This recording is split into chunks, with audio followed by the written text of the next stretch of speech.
ವೈದ್ಯರ ಎಚ್ಚರಿಕೆ: 60 ವರ್ಷದ ನಂತರ ಕಡಿಮೆ ನಡೆಯಿರಿ ಮತ್ತು ಈ 7 ವಿಷಯಗಳಿಗೆ ಹೆಚ್ಚು ಗಮನ ಕೊಡಿ. ಸ್ನೇಹಿತರೆ, 60 ವರ್ಷದ ನಂತರ ಜೀವನವು ನಿಮ್ಮನ್ನು ನಿಜವಾಗಿಯೂ ಪರೀಕ್ಷಿಸುತ್ತದೆ ಎಂದು ಅವರು ಹೇಳುತ್ತಾರೆ. ನೀವು ಅಥವಾ ನಿಮ್ಮ ಕುಟುಂಬದಲ್ಲಿ ಯಾರಾದರೂ 50-60 ವರ್ಷದವರಾಗಿದ್ದರೆ ಈ ವಿಡಿಯೋ ನಿಮಗೆ ತುಂಬಾ ಉಪಯುಕ್ತವಾಗಿರುತ್ತದೆ. ವೈದ್ಯರು ಸ್ಪಷ್ಟವಾಗಿ ಹೇಳುತ್ತಾರೆ, ಈ ವಯಸ್ಸಿನಲ್ಲಿ ನೀವು ಎಲ್ಲವನ್ನೂ ಮಿತಿಯೊಳಗೆ ಮಾಡಿ, ಇಲ್ಲದಿದ್ದರೆ ನಿಮ್ಮ ದೇಹವು ಬಿಟ್ಟು ಕೊಡುತ್ತದೆ. ಮತ್ತು ಹೌದು, ಹೆಚ್ಚು ನಡೆಯುವುದು ಯಾವಾಗಲೂ ಪ್ರಯೋಜನಕಾರಿ ಎಂದು ಭಾವಿಸಬೇಡಿ.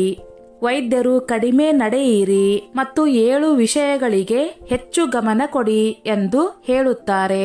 ಸ್ನೇಹಿತರೆ, ಅದಕ್ಕೂ ಮೊದಲು ನನ್ನದೊಂದು ಕಳಕಳಿಯ ವಿನಂತಿ. ಎಷ್ಟೋ ಜನ ವಿಡಿಯೋ ನೋಡುತ್ತೀರಿ, ಆದರೆ ಲೈಕ್ ಮಾಡುವುದನ್ನು ಮರೆತು ಬಿಡುತ್ತೀರಿ. ದಯವಿಟ್ಟು ಲೈಕ್ ಮಾಡಿ, ನಿಮ್ಮ ಅನಿಸಿಕೆ ಅಭಿಪ್ರಾಯಗಳನ್ನು ಕಮೆಂಟ್ ಮಾಡುವ ಮೂಲಕ ತಿಳಿಸಿ. ಆ ಲಕ್ಷ್ಮೀ ವೆಂಕಟೇಶ್ವರ ಸ್ವಾಮಿಯ ಆಶೀರ್ವಾದ ಸದಾ ನಿಮ್ಮ ಮೇಲೆ ಇರಬೇಕು ಎಂದು ಬಯಸಿದರೆ ಓಂ ಶ್ರೀ ಲಕ್ಷ್ಮೀ ವೆಂಕಟೇಶಾಯ ನಮಃ ಎಂದು ಕಮೆಂಟ್ ಮಾಡಿ. ಸ್ನೇಹಿತರೆ, ಆದ್ದರಿಂದ ಈ ವಿಡಿಯೋ ಸ್ಕಿಪ್ ಮಾಡದೆ ಕೊನೆಯವರೆಗೂ ನೋಡಿ, ಏಕೆಂದರೆ ನಾವು ನಿಮಗೆ ಹೇಳುವ ವಿಷಯಗಳು ನಿಮ್ಮ ಮನೆಯಲ್ಲಿರುವ ವೃದ್ಧರ ಜೀವನವನ್ನು ಉಳಿಸಬಹುದು. ಜನರು ಹೆಚ್ಚಾಗಿ ನಡೆಯುವುದರಿಂದ ತಮ್ಮ ಆರೋಗ್ಯ ಸುಧಾರಿಸುತ್ತದೆ ಎಂದು ಭಾವಿಸುತ್ತಾರೆ. ಆದರೆ 60 ವರ್ಷದ ನಂತರ ಈ ನಂಬಿಕೆ ಸಂಪೂರ್ಣವಾಗಿ ಸುಳ್ಳು. ಅತಿಯಾದ ನಡಿಗೆ ನಿಮ್ಮ ಮೊಣಕಾಲುಗಳಿಗೆ ಹಾನಿ ಮಾಡುತ್ತದೆ, ನಿಮ್ಮ ಹೃದಯದ ಮೇಲೆ ಒತ್ತಡ ಹೇರುತ್ತದೆ ಮತ್ತು ಮುರಿತಗಳಿಗೆ ಕಾರಣವಾಗಬಹುದು. ಅದಕ್ಕಾಗಿಯೇ ವೈದ್ಯರು ನಡೆಯುವುದು ಮುಖ್ಯ ಎಂದು ಹೇಳುತ್ತಾರೆ, ಆದರೆ ಮಿತಿ ಒಳಗೆ. ಮತ್ತು ಈ 7 ವಿಷಯಗಳ ಮೇಲೆ ಗಮನ ಹರಿಸುವುದು ಇನ್ನೂ ಹೆಚ್ಚು ಮುಖ್ಯವಾಗಿದೆ. 1. ಹೆಚ್ಚು ನಡೆಯಬೇಡಿ, ಸರಿಯಾಗಿ ನಡೆಯಿರಿ. 60 ವರ್ಷದ ನಂತರ ಹೆಚ್ಚು ದೂರ ನಡೆಯುವುದು ಒಳ್ಳೆಯದಲ್ಲ. ಪ್ರತಿದಿನ 5-6 ಕಿಲೋಮೀಟರ್ ನಡೆಯುವುದರ ಬದಲು ವೈದ್ಯರು ಸಲಹೆ ನೀಡುತ್ತಾರೆ 20-25 ನಿಮಿಷಗಳ ಕಾಲ ನಿಧಾನವಾಗಿ ನಡೆಯಲು ಶಿಫಾರಸು ಮಾಡುತ್ತಾರೆ. ನಿರ್ದಿಷ್ಟವಾಗಿ ಹೇಳುವುದಾದರೆ ಕಠಿಣ ರಸ್ತೆಗಳು ಅಥವಾ ಮೆಟ್ಟಿಲುಗಳನ್ನು ತಪ್ಪಿಸಿ. ಇದು ನಿಮ್ಮ ಮೊಣಕಾಲುಗಳ ಮೇಲಿನ ಒತ್ತಡವನ್ನು ಕಡಿಮೆ ಮಾಡುತ್ತದೆ ಮತ್ತು ಮೂಳೆಯ ಬಲ ಕಡಿಮೆಯಾಗಿರುವುದರಿಂದ ಅತಿಯಾದ ನಡಿಗೆ ಹಾನಿಕಾರಕವಾಗಿದೆ. ಇದಕ್ಕೆ ನಾವು ಏನು ಮಾಡಬೇಕು? ಯಾವಾಗಲೂ ಬೆಳಗ್ಗೆ ಅಥವಾ ಸಂಜೆ ನಡೆಯಿರಿ. ಆರಾಮದಾಯಕ ಬೂಟುಗಳನ್ನು ಧರಿಸಿ. ಸಮತಟ್ಟಾದ ಹಸಿರು ಪ್ರದೇಶವನ್ನು ಆರಿಸಿ. 2.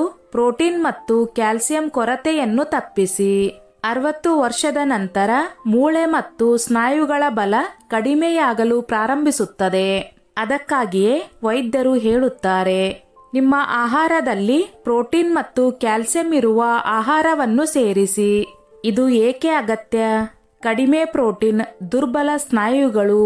ಹಾಲು, ಮೊಸರು, ಚೀಸ್, ಸೋಯಾಬೀನ್, ದ್ವಿದಳ ಧಾನ್ಯಗಳು, ಹಸಿರು ಎಲೆಗಳ ತರಕಾರಿಗಳು, ಎಳ್ಳು, ಬಾದಾಮಿ. 3. ಜಲ ಸಂಚಯನದ ಮೇಲೆ ಗಮನ ಹರಿಸಿ. ಈ ವಯಸ್ಸಿನಲ್ಲಿ ದೇಹವು ನೀರನ್ನು ಬೇಗನೆ ಕಳೆದುಕೊಳ್ಳುತ್ತದೆ. ನಿರ್ಜಲೀಕರಣವು ರಕ್ತದೊತ್ತಡದಲ್ಲಿ ಇಳಿಕೆ ಮತ್ತು ತಲೆ ತಿರುಗುವಿಕೆ ಕಾರಣವಾಗಬಹುದು. ಇದಕ್ಕೆ ನಾವು ಏನು ಮಾಡಬೇಕು? ಪ್ರತಿದಿನ ನೀವು 8-10 ಗ್ಲಾಸ್ ನೀರು ಕುಡಿಯಿರಿ. ತೆಂಗಿನ ನೀರು, ಸೂಪ್, ನಿಂಬೆ ನೀರು ಸೇರಿಸಿ. ಚಹಾ ಮತ್ತು ಕಾಫಿಯನ್ನು ಮಿತಿಯಲ್ಲಿ ಇರಿಸಿ. 4. ನಿಮ್ಮ ಹೃದಯದ ಆರೋಗ್ಯವನ್ನು ಮೇಲ್ವಿಚಾರಣೆ ಮಾಡಿ.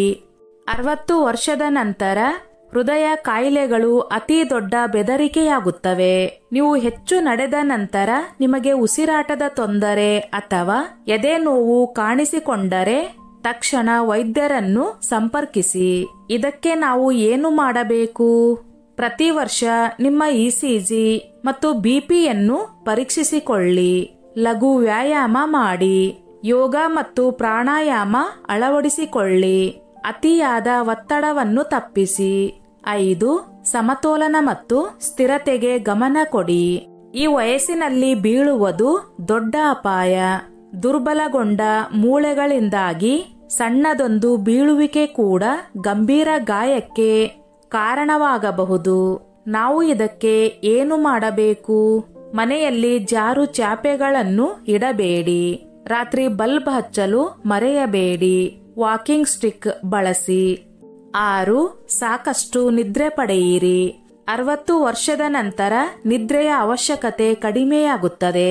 ಆದರೆ 6 ರಿಂದ 7 ಗಂಟೆಗಳ ಕಾಲ ನಿದ್ರೆ ಅತ್ಯಗತ್ಯ. ನಿದ್ರೆಯ ಕೊರತೆಯು ಸ್ಮರಣ ಶಕ್ತಿ, ಹೃದಯದ ಕಾರ್ಯ ಮತ್ತು ರಕ್ತದಲ್ಲಿನ ಸಕ್ಕರೆಯ ಮೇಲೆ ನಕಾರಾತ್ಮಕ ಪರಿಣಾಮ ಬೀರುತ್ತದೆ. ನಾವು ಇದಕ್ಕೆ ಏನು ಮಾಡಬೇಕು? ನೀವು ಮಲಗುವ ಮುನ್ನ ಮೊಬೈಲ್ನಿಂದ ಅಂತರವನ್ನು ಕಾಯ್ದುಕೊಳ್ಳಿ. ಲಘು ಭೋಜನ ಮಾಡಿ. ನಿದ್ರೆಗೆ ಒಂದು ನಿರ್ದಿಷ್ಟ ಸಮಯವನ್ನು ನಿಗದಿಪಡಿಸಿಕೊಳ್ಳಿ. 7. ನಿಯಮಿತವಾಗಿ ಆರೋಗ್ಯ ತಪಾಸಣೆ ಮಾಡಿಸಿಕೊಳ್ಳಿ. 60 ವರ್ಷ ವಯಸ್ಸಿನ ನಂತರ ಪ್ರತಿ ವರ್ಷ ಪೂರ್ಣ ದೇಹದ ತಪಾಸಣೆ ಅತ್ಯಗತ್ಯ. ಯಾವ ಪರೀಕ್ಷೆಗಳು? ರಕ್ತದೊತ್ತಡ, ಸಕ್ಕರೆ, ಕೊಲೆಸ್ಟ್ರಾಲ್, ಮೂಳೆ ಸಾಂದ್ರತೆ ಪರೀಕ್ಷೆ, ಇಸಿಜಿ, ಲಿವರ್ ಮತ್ತು ಕಿಡ್ನಿ ಕಾರ್ಯ ಪರೀಕ್ಷೆಗಳು. 60 ವರ್ಷದ ನಂತರ ಹೆಚ್ಚು ನಡೆಯುವುದು ಆರೋಗ್ಯಕ್ಕೆ ಮುಖ್ಯವಲ್ಲ ಎಂದು ವೈದ್ಯರು ಹೇಳುತ್ತಾರೆ. ಸರಿಯಾಗಿ ತಿನ್ನುವುದು, ಆರೋಗ್ಯಕರ ದಿನಚರಿಯನ್ನು ಕಾಪಾಡಿಕೊಳ್ಳುವುದು ಮತ್ತು ನಿಯಮಿತವಾಗಿ ತಪಾಸಣೆ ಮಾಡಿಸಿಕೊಳ್ಳುವುದು ನಿಮ್ಮ ಆರೋಗ್ಯಕ್ಕೆ ಪ್ರಮುಖವಾಗಿದೆ. ಇದು ನಿಮ್ಮ ನಿಜವಾದ ಆರೋಗ್ಯ ಮಂತ್ರ. ನೆನಪಿಡಿ, ದೀರ್ಘಾಯುಷ್ಯ ಎಂದರೆ ನಿಮ್ಮ ಆಯಸ್ಸನ್ನು ಹೆಚ್ಚಿಸುವುದಲ್ಲ, ಅದು ಆರೋಗ್ಯವಾಗಿ ಮತ್ತು ಸಂತೋಷವಾಗಿ ಉಳಿಯುವುದರ ಬಗ್ಗೆ.